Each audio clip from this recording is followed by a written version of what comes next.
Welcome to Telesur. This is From the South, from our studios in Caracas, Venezuela. I'm Carla Gonzalez. Let's begin.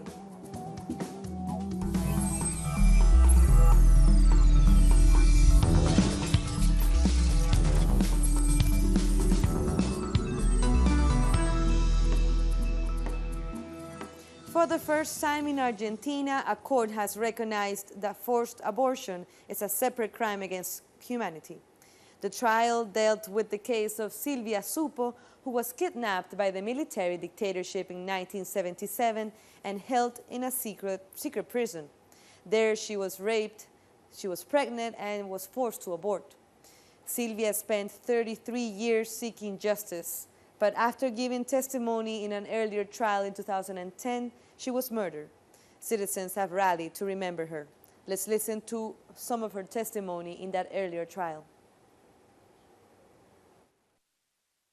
They forced me to get undressed, and they took me to a room. They tied my arms and legs and covered my head with a hood. 3 persons entered the room, and they raped me. I couldn't shout or move. After that, they untied me and said to get dressed. Then I went to the toilet. That was when I walked through this long hallway and tripped over with bodies on the floor. After that, they took me to the police station again. Now to Hurricane Michael, which has passed Cuba and Central America. On Tuesday, Michael brought heavy rains and winds of up to 120 kilometers per hour to western Cuba and eastern Mexico. The National Hurricane Center in Miami has warned people in the Florida Gulf to prepare for damaging winds and flash floods. This comes one day after UN scientists warned of climate chaos if the world doesn't start cutting emissions. After Hurricane Michael passed the west coast of Cuba, authorities are now taking special measures to protect the people. Our correspondent in Havana, Alien Fernandez, has more. Cuba has returned to normality after Hurricane Michael. The storm affected the west coast of the country, especially the region of Pinar del Rio. According to official reports, the area was flooded, affecting communities. 300 families were evacuated and several rescue operations were carried out. Government officials took special measures to protect tobacco crops from heavy rains. Tobacco is one of the country's main resources that it exports. The Meteorological Center is still warning about heavy rains and high storms that could affect local fishing communities and coastal transportation. Last night, President Miguel Díaz-Canel held an emergency meeting with local government authorities from the affected areas to agree on new economic measures to help. That was Alien Fernandez from Cuba. And now Michael is heading to Florida. It has turned into a Category 3 hurricane. With winds over 193 kilometers per hour, Michael is moving over the Gulf of Mexico, as we can see on the screen. According to the National Hurricane Center, it could turn into a Category 4 by landfall. Authorities told people from at least 20 counties in the state to flee the coastal areas. It is expected that Hurricane Michael makes landfall on Wednesday. Meanwhile, the governor of Florida, Rick Scott, has warned that Hurricane Michael could be one of the most destructive storms to hit Florida in years. Think about the destruction we've seen before with storms like Hurricane Irma. Hurricane Michael poses a deadly threat, and as it grows stronger, we can expect it to make landfall as a major Category 3 storm on Wednesday along the Gulf Coast. The Panhandle and parts of the Big Bend will likely see winds in excess of 110 miles per hour. The U.S. ambassador to the United Nations, Nikki Haley, is set to leave the Trump administration by the end of the year. The former governor of South Carolina is the latest to quit Trump's national security circle. She held the post since January 2017. In a White House address, President Donald Trump confirmed that he had accepted her resignation.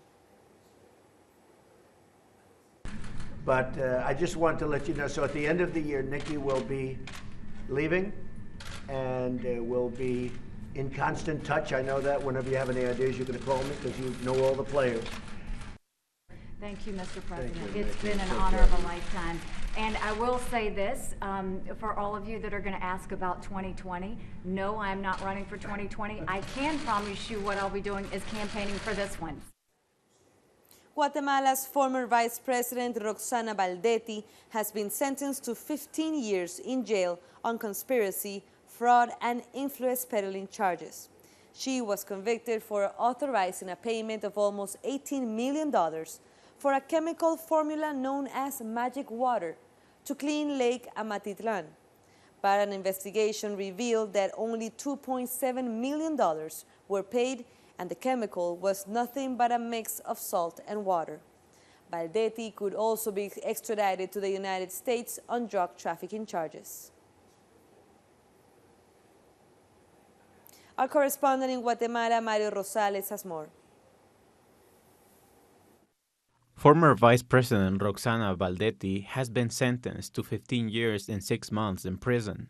The leading judge in her case, Pablo Chitumul, said Baldetti created a criminal network in order to defraud the Guatemalan government. The case is commonly known as the Magic Water case, in which an alleged formula for cleaning a polluted lake was bought from an Israeli company.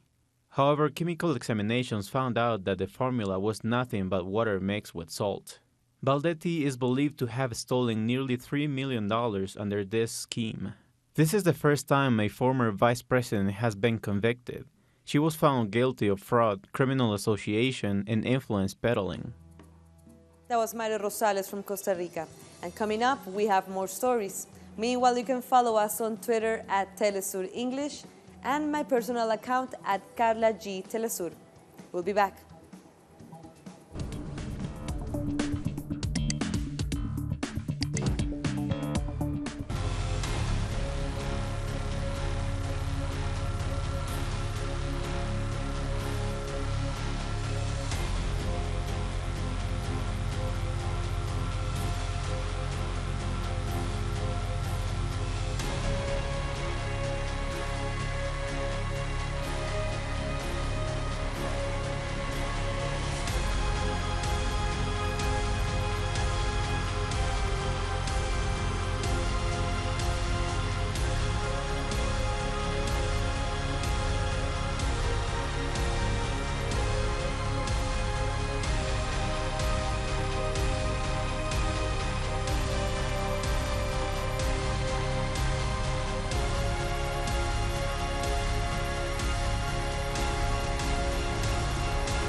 Brazilian citizens casted their vote in general elections. Telesur was there to bring you all the most important and immediate information about this election process. You witnessed the latest development of this event on our website and social networks. Coverage Brazil Decides 2018, only on Telesur, the news source of Latin America and the Caribbean.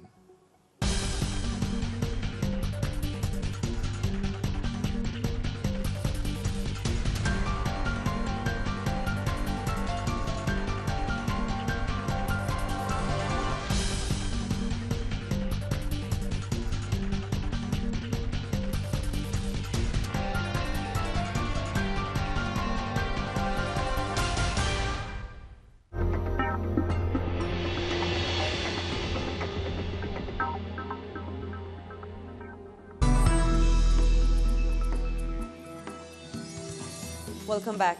Spanish Prime Minister Pedro Sanchez says he is concerned over the policies of Brazil's far-right presidential candidate Jair Bolsonaro. Sanchez's comments came after meeting with Chilean President Sebastián Piñera. On his part, Piñera says he agrees with Bolsonaro's economic program, but rejects his racist and misogynist remarks. This is what Sanchez had to say.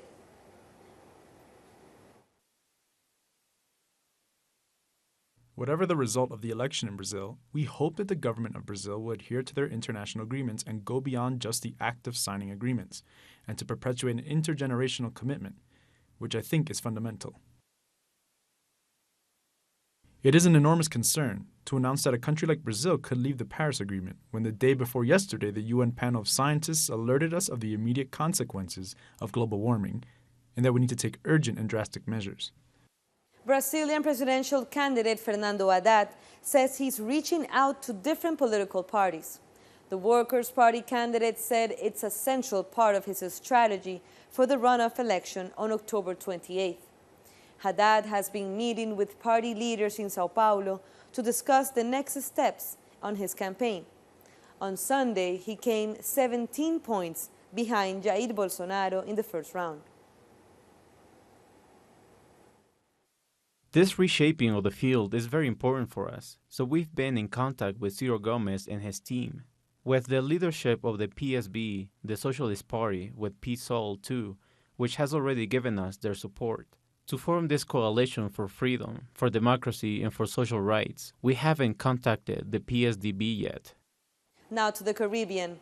Barbados' ambassador to the United Nations says a lack of reliable data is hampering efforts to ensure the protection of children's rights. Elizabeth Thompson was speaking on behalf of CARICOM at the 11th meeting of the Social, Humanitarian, and Cultural Committee on Tuesday. UNICEF informs us that more than 650 million children live in 52 countries that are off track, or at least two-thirds of the child-related SDG indicators will not be met in those countries, for which data is available.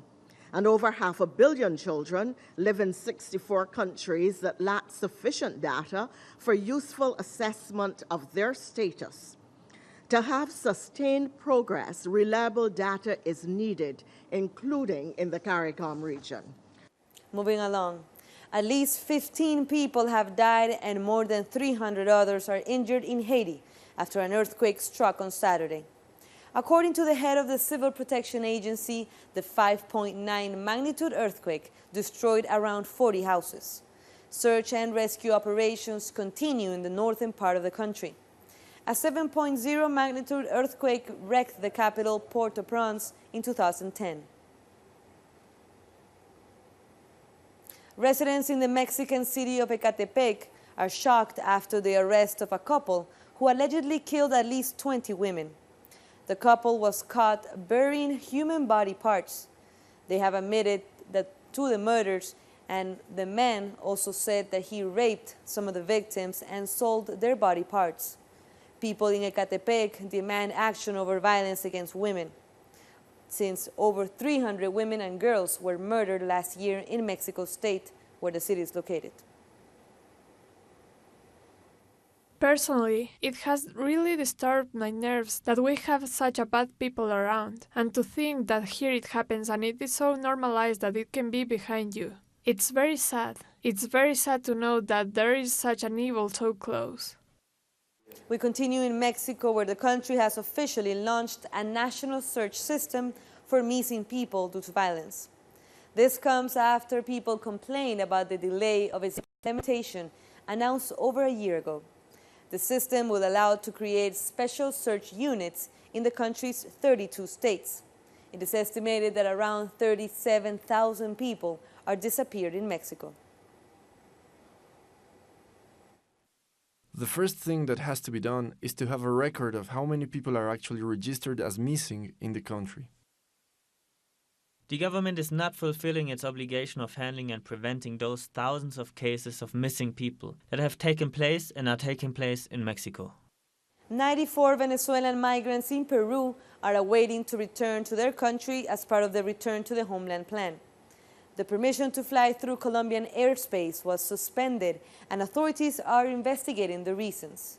The returning group includes 5 pregnant women, 17 people with medical issues, and 28 minors.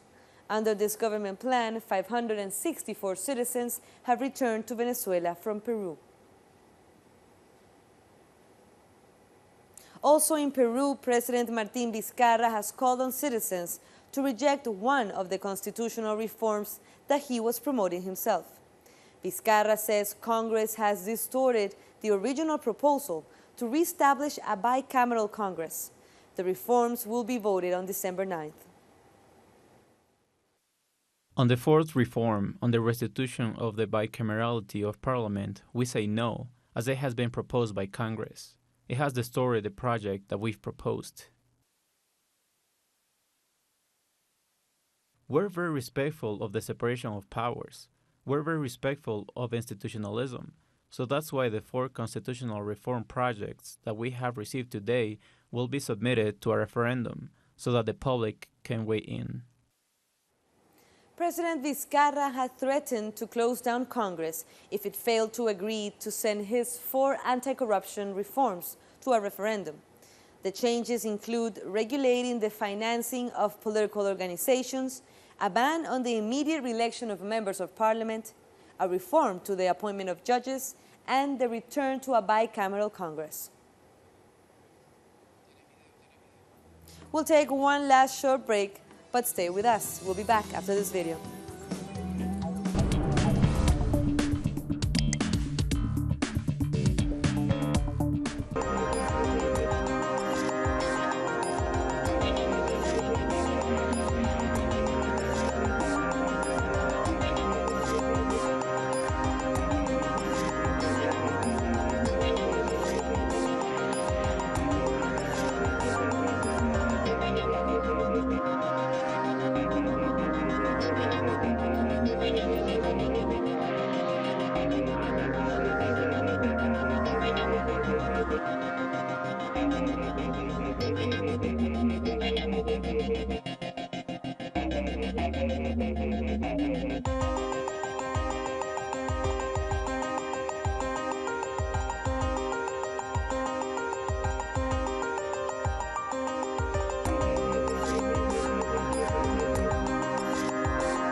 The ruling world order has always subjugated the masses.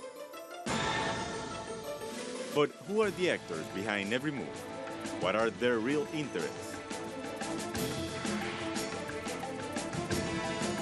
We analyze every move on Critical Move. Weekdays, only on Telesur.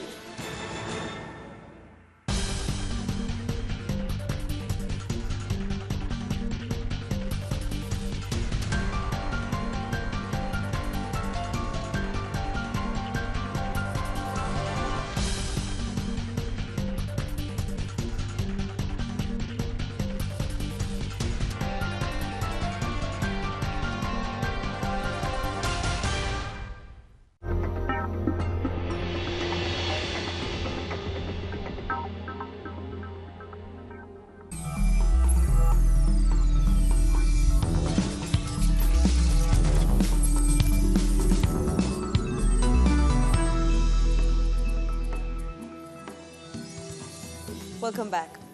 A crash between an old Tunisian cargo ship and a Cypriot container has caused a fuel spill. This is off the coast of Corsica in France. The accident happened in the northwest of the French Mediterranean island on Sunday. The cargo ship crashed the container holder CLS Virginia, tearing a gap in the hull and creating a leak.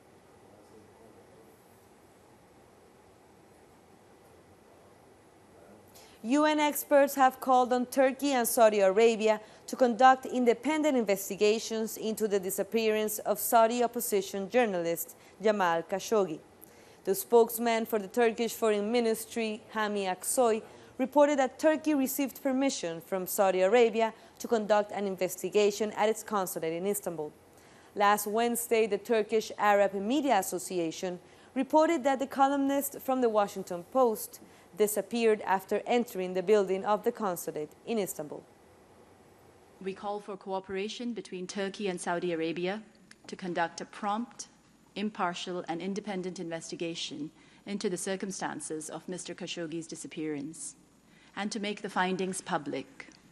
The Russian representative to the Organization for the Prohibition of Chemical Weapons has said that the UK and the US are trying to interfere with how the organization functions.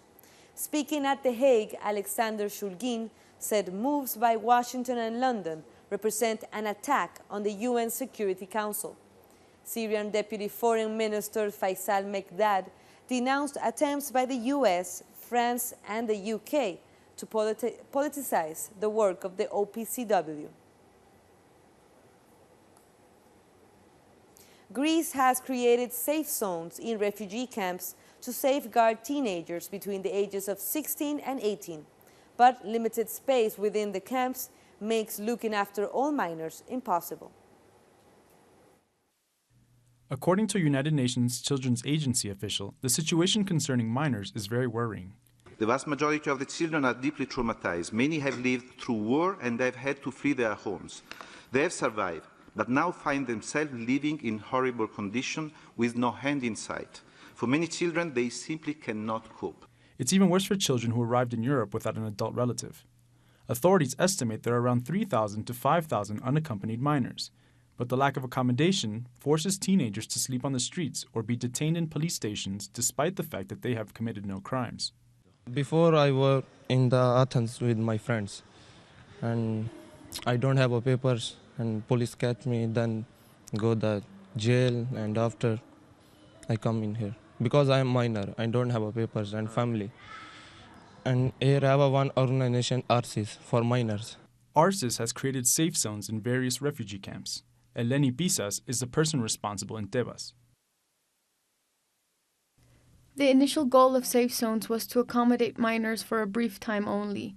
Unfortunately, at the moment there is not enough space for these children, so the safe zones have become permanent. Pisas says that even though the safe zones are working well, what the refugee children really need are structural changes in the asylum system.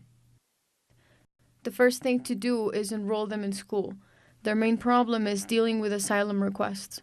Most of the children have to wait 2 years for the asylum service interview to sort out their request. To look after children is a basic fundamental right, despite their origin, nationality, or legal status. A suicide attack at a political rally in eastern Afghanistan has killed at least 13 people, including a young candidate. More than 40 people have also been injured in the blast, according to officials. This militant blew himself up among supporters of candidate Abdul Nasir Muhammad. It was the second suicide blast targeting a parliamentary candidate during the campaign for the October 20th election.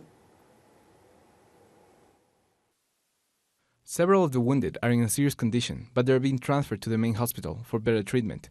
At the moment, the treatment of the other victims is ongoing too. A stolen ancient Persian artifact has returned to Iran. The 25-century-old piece is in Tehran's National Museum after a court in the United States ordered its return. The bas-relief depicts the head of a soldier from a line of immortal guards. The twice-stolen artifact was discovered in the early 1930s at Persepolis, today's central Iranian city of Shiraz. Archaeologists in Jerusalem have discovered a 2,000-year-old Hebrew inscription. Archaeologists of Israel's Antiquities Authority made the discovery on a stone pillar. The text reads Jerusalem in the way the name is pronounced and written today. The piece dates back to the period of the Second Jewish Temple, which lasted between 530 BC and 70 BC. October 9 marks the 78th anniversary of the birth of British singer John Lennon. The former member of the Beatles is still a symbol of peace, as he was actively opposed to war, especially in Vietnam. Lennon's song Imagine remains as an emblematic anthem against war and violence. He died in 1980 after being shot in front of his apartment in Manhattan.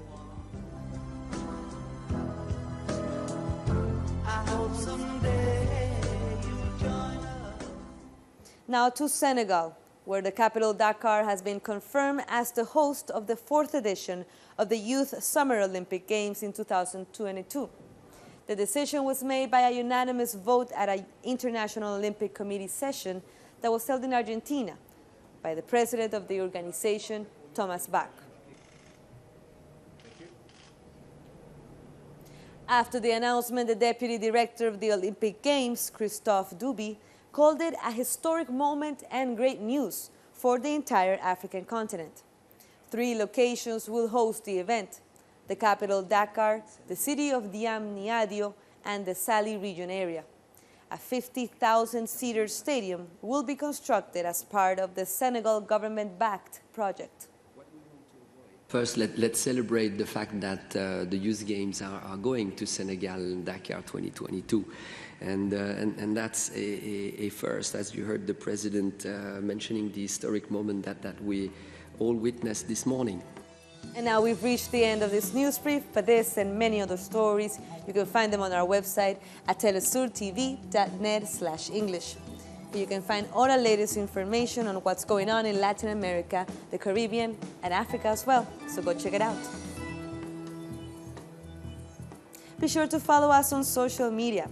I'm Carla Gonzalez. Thank you for watching Telesur, connecting the Global South. We leave you with the best images of the Buenos Aires 2018 Youth Olympics taking place now. Until the next time.